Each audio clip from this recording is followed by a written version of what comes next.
Click করুন অ্যাপের bell আইকনে আর সাবস্ক্রাইব করুন এবিপি আনন্দ। সব সময় থাকুন খবরে। নমস্কার, দেখছেন এবিপি আনন্দ। আপনাদের সঙ্গে আমি কুসুমিতা। সরাসরি চলে যাব প্রধানমন্ত্রীর মন কি বাতে।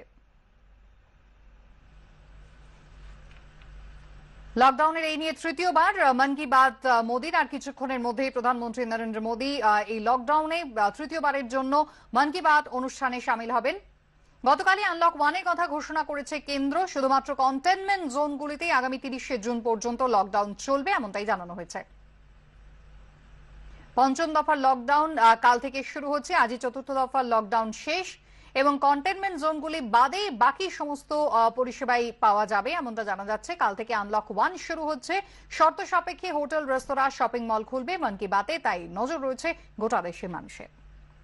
আর কিছুক্ষণের মধ্যেই শুরু হবে প্রধানমন্ত্রী নরেন্দ্র মোদীর মন কি বাত অনুষ্ঠান। এই লকডাউনের মধ্যে তৃতীয়বার তিনি আবারও মন কি বাত অনুষ্ঠানে অংশগ্রহণ করছেন। मेरे प्यारे देशवासियों, नमस्कार। कोरोना के प्रभाव से हमारी मन की बात भी अछूती नहीं रही है। जब मैंने पिछली बार आपसे मन की बात की थी, तब पैसेंजर ट्रेनें बंद थी, बसें बंद थी, हवाई सेवा बंद थी।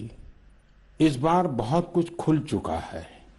श्रमिक स्पेशल ट्रेनें चल रही हैं, अन्य स्पेशल ट्रेनें भी शुरू हो गई हैं। तमाम सावधानियों के साथ हवाई जहाज उड़ने लगे हैं। धीरे धीरे उद्योग भी चलना शुरू हुआ है। यानी अर्थव्यवस्था का एक बड़ा हिस्सा अब चल पड़ा है, खुल गया है। ऐसे में हमें और ज्यादा सतर्क रहने की आवश्यकता है।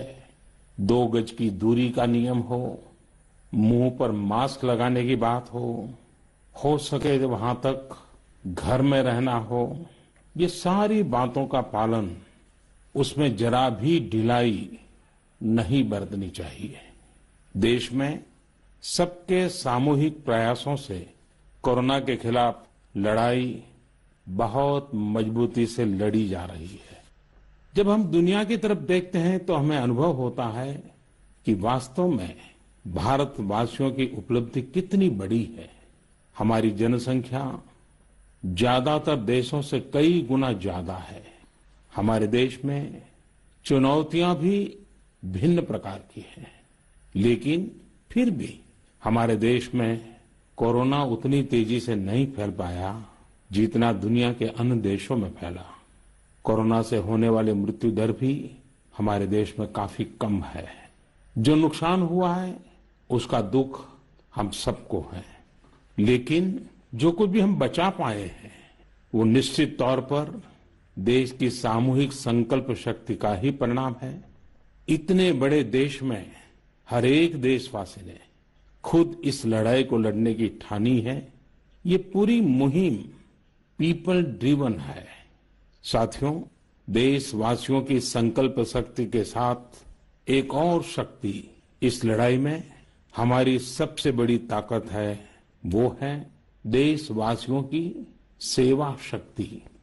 वास्तव में इस महामारी के समय हम भारतवासियों ने ये दिखा दिया है कि सेवा और त्याग का हमारा विचार केवल हमारा आदर्श नहीं है, बल्कि भारत की जीवन पद्धति है। और हमारे यहां तो कहा गया है, सेवा परमो धर्मः।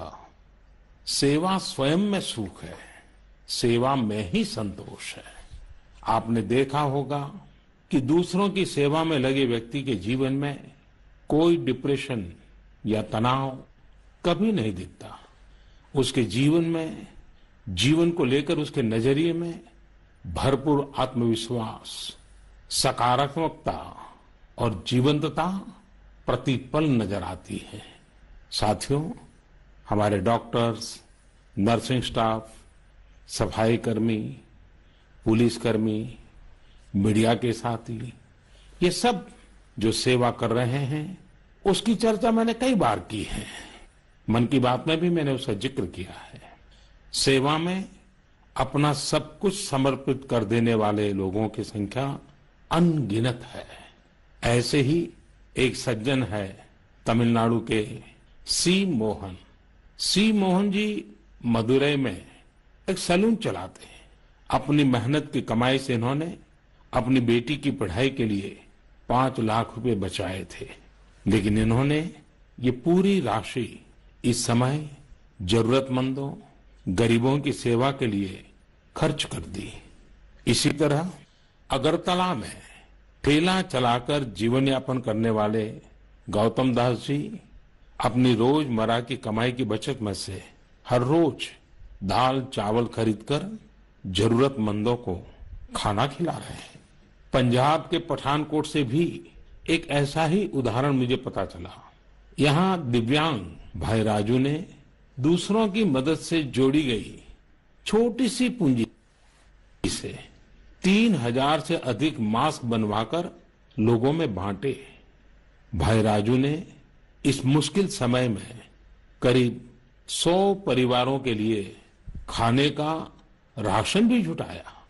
देश के सभी इलाकों से विमेन सेल्फ हेल्प ग्रुप के परिश्रम की भी अनगिनत कहानियां इन दिनों हमारे सामने आ रही है। गांवों में, छोटे कस्बों में हमारी बहनें, बेटियां हर दिन हजारों की संख्या में मास्क बना रही हैं।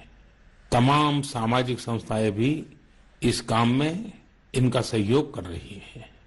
साथियों, ऐसे कितने ही उदाहरण हर दिन दिखाई और सुनाई पड़ रहे हैं।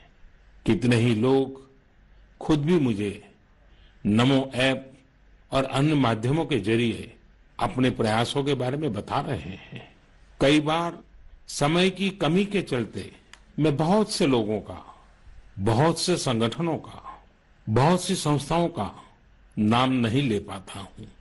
सेवा भाव से लोगों की मदद कर रहे ऐसे सभी लोगों की मैं प्रशंसा करता हूं, उनका आदर करता हूं, उनका तहे दिल से अभिनंदन करता हूं। मेरे प्यारे देशवासियों, एक और बात जो मेरे मन को छू गई है वो है संकट की इस घड़ी में इनोवेशन। तमाम देशवासी गांवों से लेकर शहरों तक, हमारे छोटे व्यापारियों से लेकर स्टार्टअप तक, हमारी लैब्स कोरोना के खिलाफ लड़ाई में नए नए तरीके इजाद कर रहे हैं, नए नए इनोवेशन कर रहे हैं। जैसे नासिक के राजेंद्र यादव का उदाहरण बहुत दिलचस्प है। राजेंद्र जी नासिक में सतना गांव के किसान हैं। अपने गांव को कोरोना संक्रमण से बचाने के लिए उन्होंने अपने ट्रैक्टर से जोड़कर एक सैनिटाइजेशन मशीन बना ली है और ये इनोवेटिव मशीन बहुत प्रभावी तरीके से काम कर रही है। इसी तरह मैं सोशल मीडिया में कई तस्वीरें देख रहा था। कई दुकानदारों ने 2 गज की दूरी के लिए दुकान में बड़े पाइपलाइन लगा लिए हैं, जिसमें एक छोर से वो ऊपर से सामान डालते हैं और दूसरी छोर से ग्राहक अपना सामान ले लेते हैं। इस दौरान पढ़ाई के क्षेत्र में भी कई अलग अलग इनोवेशन शिक्षकों और छात्रों ने मिलकर किए हैं। ऑनलाइन क्लासेस, वीडियो क्लासेस, उसको भी अलग अलग तरीकों से इनोवेट किया जा रहा है। कोरोना की वैक्सीन पर हमारी लैब्स में जो काम हो रहा है उस पर तो दुनिया भर की नजर है और हम सबकी आशा भी। किसी भी परिस्थिति को बदलने के लिए इच्छा शक्ति के साथ ही बहुत कुछ इनोवेशन पर भी निर्भर करता है। हजारों सालों की मानव जात की यात्रा लगातार इनोवेशन से ही इतने आधुनिक दौर में पहुंची है।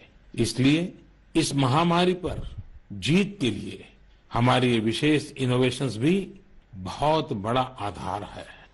साथियों, कोरोना के खिलाफ लड़ाई का यह रास्ता लंबा है। एक ऐसी आपदा जिसका पूरी दुनिया के पास कोई इलाज ही नहीं है, जिसका कोई पहले का अनुभव भी नहीं है, तो ऐसे में नई नई चुनौतियां और उसके कारण परेशानियां हम अनुभव भी कर रहे हैं। ये दुनिया के हर कोरोना प्रभावित देश में हो रहा है और इसलिए भारत भी इससे अछूता नहीं है। हमारे देश में भी कोई वर्ग ऐसा नहीं है जो कठिनाई में न हो, परेशानी में न हो। और इस संकट की सबसे बड़ी चोट अगर किसी पर पड़ी है तो हमारे गरीब, मजदूर, श्रमिक वर्ग पर पड़ी है। उनकी तकलीफ, उनका दर्द, उनकी पीड़ा शब्दों में नहीं कही जा सकती। हम में से कौन ऐसा होगा जो उनकी और उनके परिवार की तकलीफों को अनुभव न कर रहा हो। हम सब मिलकर इस तकलीफ को, इस पीड़ा को बांटने का प्रयास कर रहे हैं। पूरा देश प्रयास कर रहा है। हमारे रेलवे के साथी दिन रात लगे हुए हैं। केंद्र हो, राज्य हो, स्थानीय स्वराज की संस्थाएं हो, हर कोई दिन रात मेहनत कर रहे हैं। जिस प्रकार रेलवे के कर्मचारी आज जुटे हुए हैं, वे भी एक प्रकार से अग्रिम पंक्ति में खड़े कोरोना वॉरियर्स ही है।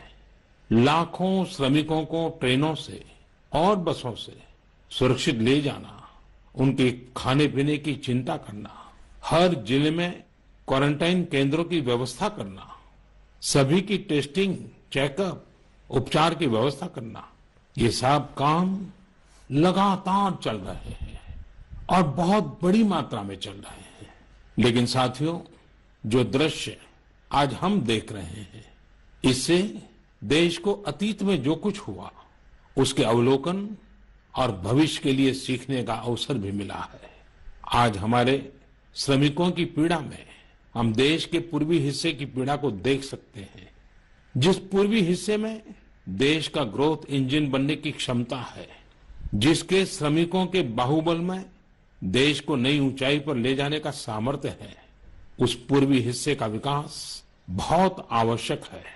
पूर्वी भारत के विकास से ही देश का संतुलित आर्थिक विकास संभव है।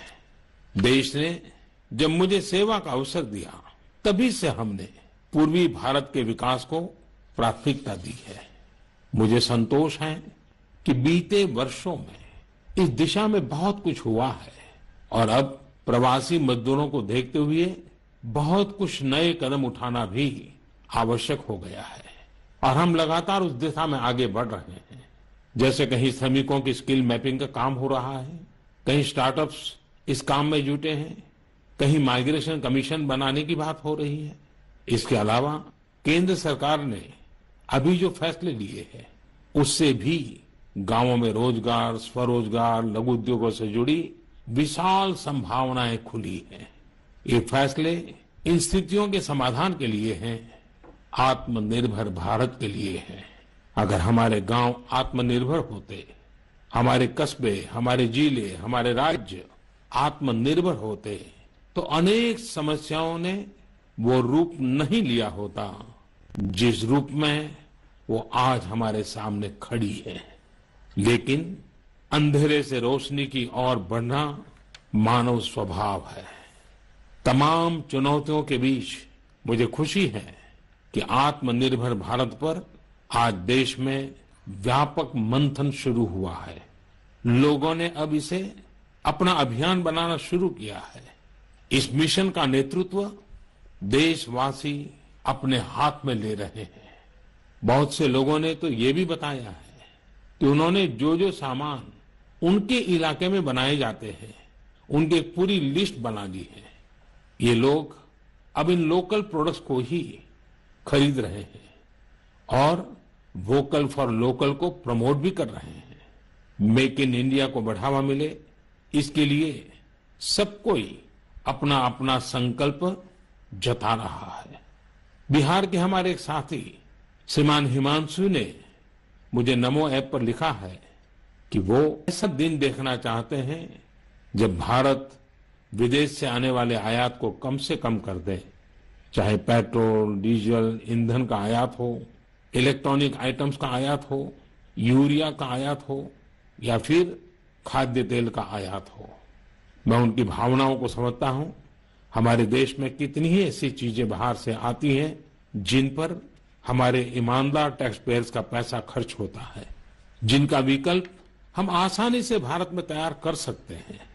असम के सुदीप ने मुझे लिखा है कि वो महिलाओं के बनाए हुए लोकल बैम्बू प्रोडक्ट्स का व्यापार करते हैं और उन्होंने तय किया है कि आने वाले 2 वर्ष में वे अपने बैम्बू प्रोडक्ट को एक ग्लोबल ब्रांड बनाएंगे।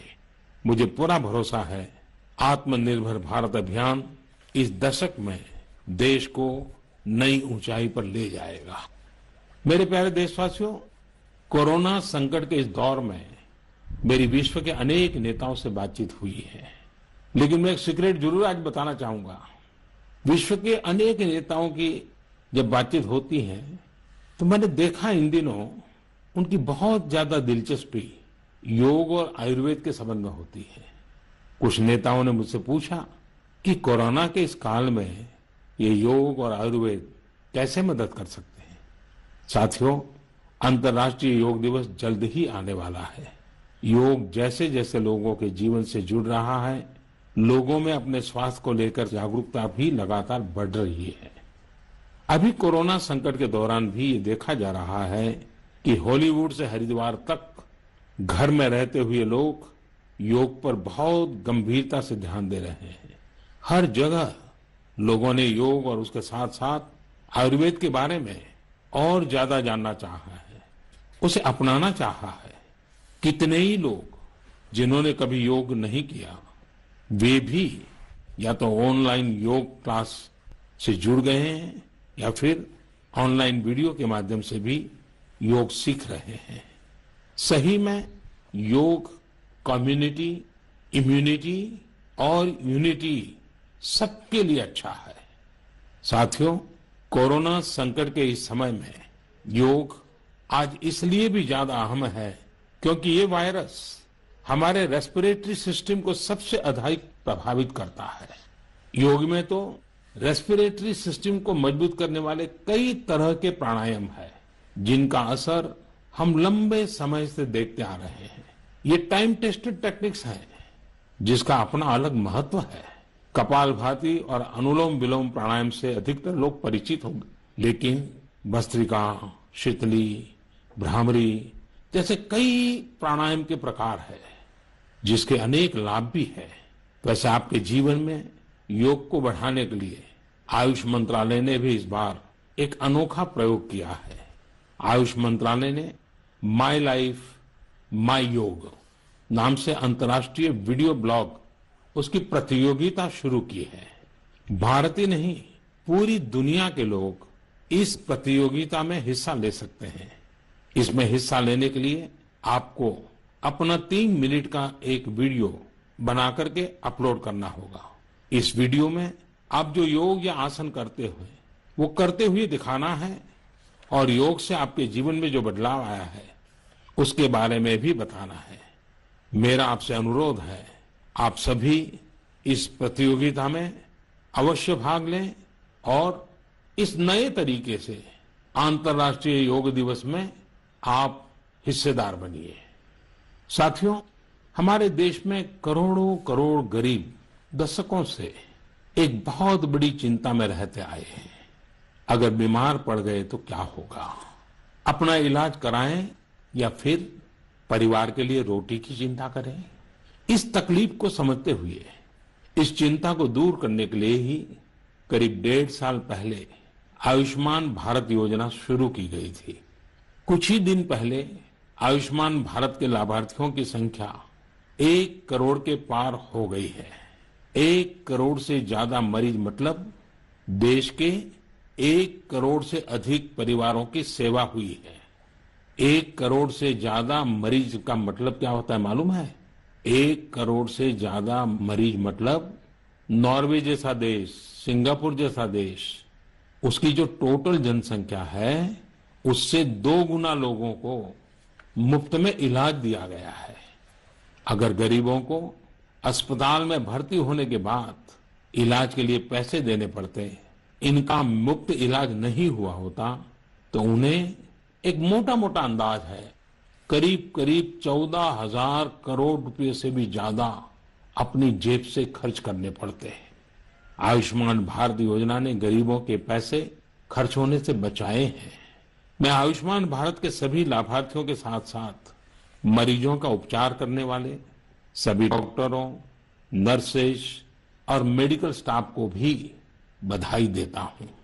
आयुष्मान भारत योजना के साथ एक बहुत बड़ी विशेषता पोर्टेबिलिटी की सुविधा भी है। पोर्टेबिलिटी ने देश को एकता के रंग में रंगने में भी मदद की है।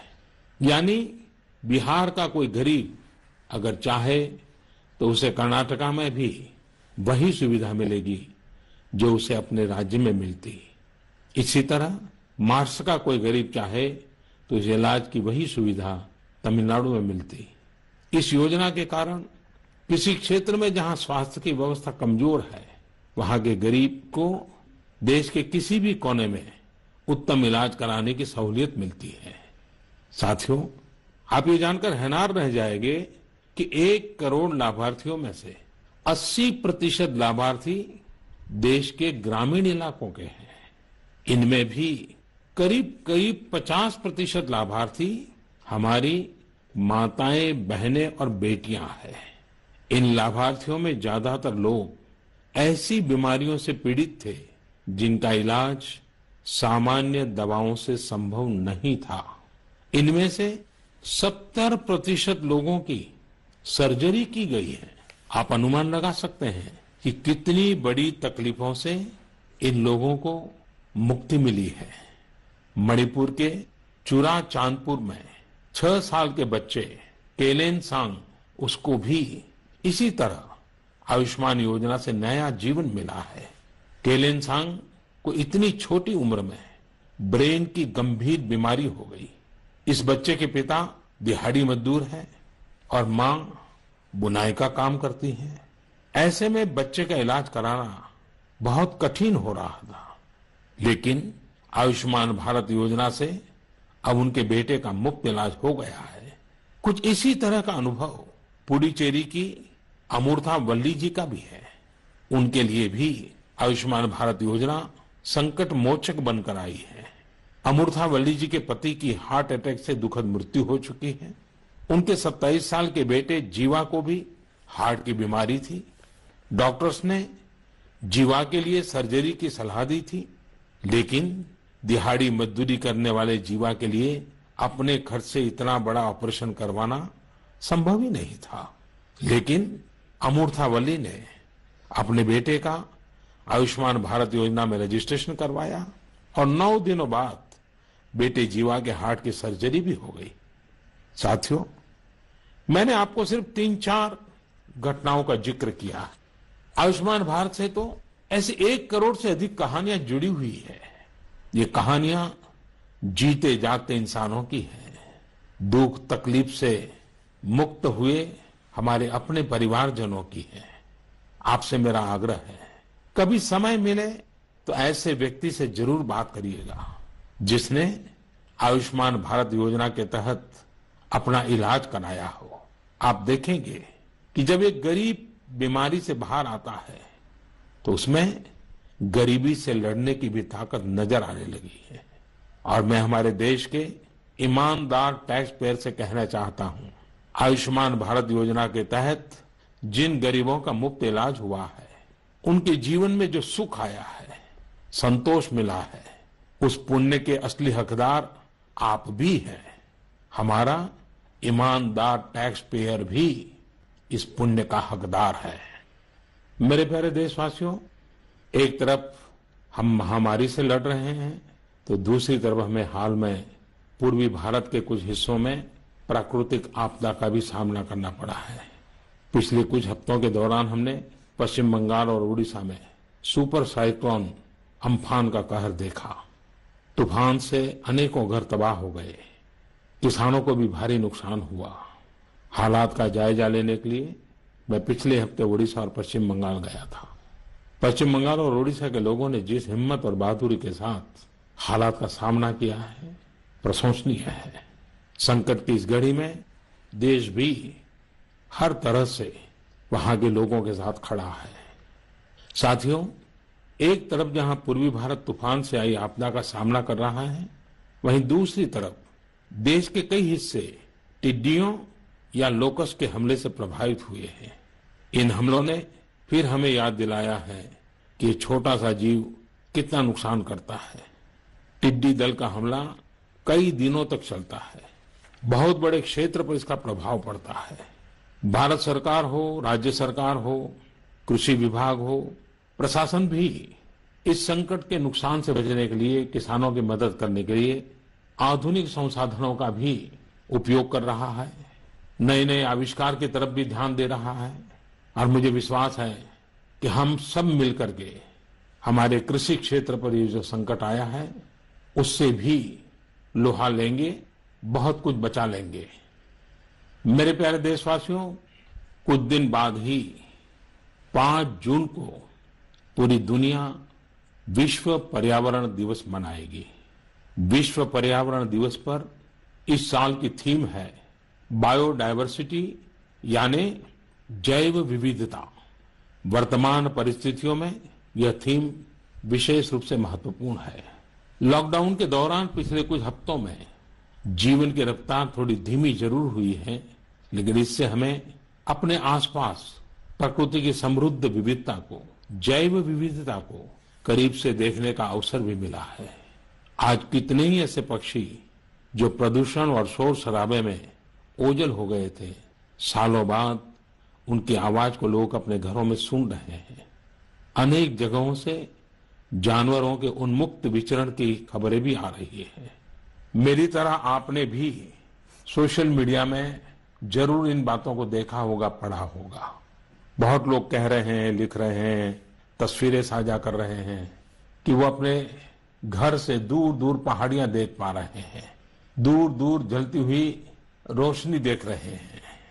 इन तस्वीरों को देखकर कई लोगों के मन में ये संकल्प उठा होगा, क्या हम उन दृश्यों को ऐसे ही बना रख सकते हैं? इन तस्वीरों ने लोगों को प्रकृति के लिए कुछ करने की प्रेरणा भी दी है। नदियां सदा स्वच्छ रहें, पशु पक्षियों को भी खुलकर जीने का हक मिले, आसमान भी साफ सुथरा हो, इसके लिए हम प्रकृति के साथ तालमेल बिठाकर जीवन जीने की प्रेरणा ले सकते हैं। मेरे प्यारे देशवासियों, हम बार बार सुनते हैं जल है तो जीवन है, जल है तो कल है, लेकिन जल के साथ हमारी जिम्मेवारी भी है। वर्षा का पानी, बारिश का पानी, ये हमें बचाना है, एक एक बूंद को बचाना है। गांव गांव वर्षा के पानी को हम कैसे बचाएं? परंपरागत बहुत सरल उपाय हैं। उन सरल उपाय से भी हम पानी को रोक सकते हैं। 5 दिन 7 दिन भी अगर पानी रुका रहेगा तो धरती माँ के पास बुझाएगा, पानी फिर जमीन में जाएगा, वही जल जीवन की शक्ति बन जाएगा। और इसलिए इस वर्षा ऋतु में हम सबका प्रयास रहना चाहिए कि हम पानी को बचाएं, पानी को संरक्षण करें। मेरे प्यारे देशवासियों, स्वच्छ पर्यावरण सीधे हमारे जीवन, हमारे बच्चों के भविष्य का विषय है। इसलिए हमें व्यक्तिगत स्तर पर भी इसकी चिंता करनी होगी। मेरा आपसे अनुरोध है कि इस पर्यावरण दिवस पर कुछ पेड़ अवश्य लगाएं और प्रकृति की सेवा के लिए कुछ ऐसा संकल्प अवश्य लें जिससे प्रकृति के साथ आपका हर दिन का रिश्ता बना रहे। हाँ, गर्मी बढ़ रही है, इसलिए पक्षियों के लिए पानी का इंतजाम करना मत भूलिएगा। साथियों, हम सबको ये भी ध्यान रखना होगा कि इतनी कठिन तपस्या के बाद, इतनी कठिनाइयों के बाद देश ने जिस तरह हालत संभाला है उसे बिगड़ने नहीं देना है। हमें इस लड़ाई को कमजोर नहीं होने देना है। हम लापरवाह हो जाएं, सावधानी छोड़ दें, ये कोई विकल्प नहीं है। कोरोना के खिलाफ लड़ाई अब भी उतनी ही गंभीर है। आपको, आपके परिवार को कोरोना से अभी भी उतना ही हो सकता है। हमें हर इंसान की जिंदगी को बचाना है। इसलिए 2 गज की दूरी, चेहरे पर मास्क, हाथों को धोना, इन सब सावधानियों का वैसे ही पालन करते रहना है जैसे अभी तक करते आए हैं। मुझे पूरा विश्वास है कि आप अपने लिए, अपनों के लिए, अपने देश के लिए ये सावधानी जरूर रखेंगे। इसी विश्वास के साथ आपके उत्तम स्वास्थ्य के लिए मेरी हार्दिक शुभकामनाएं हैं। अगले महीने फिर एक बार मन की बात अनेक नए विषयों के साथ जरूर करेंगे। धन्यवाद।